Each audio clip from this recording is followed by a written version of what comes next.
Hello, my name is Casey Beckmeyer, and I will be doing my informational speech on why violent video games can cause violence for young children and why they are a bad influence. Most of us in society have played video games at some time in our life. A strong number of children play video games, and that can take a serious toll on them.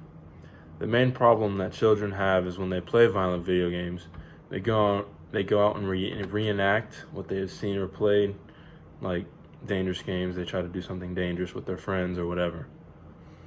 And today I'm going to talk about the negative effects of children playing violent video games. First of all, violent video games make children more aggressive. That's just some facts. It may make them.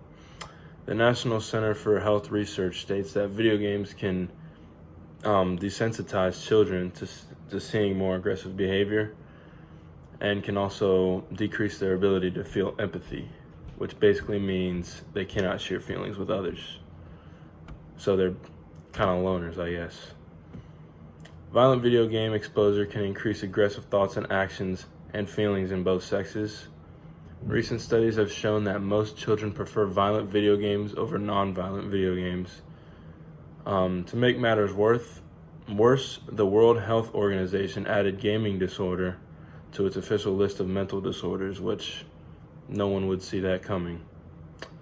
It is possible that individuals with greater levels of pre-existing aggression prefer to play more aggressive video games.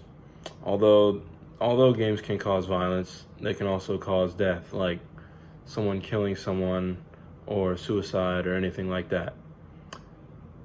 Death caused by video games is not nearly as common as violence, but it still does occur, and it's something you have to be careful of.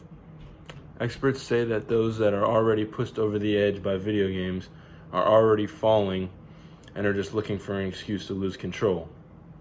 For example, a young man named Tyrone Spellman brutally murdered his 17-month-old sister because she innocently unplugged his gaming console from the wall. There's no place for that in the world, and that's just not cool.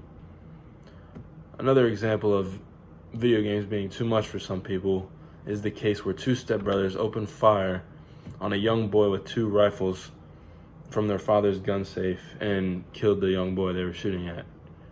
The two stepbrothers claimed that the notorious violent video game known as Grand Theft Auto was the purpose behind their brutal killing.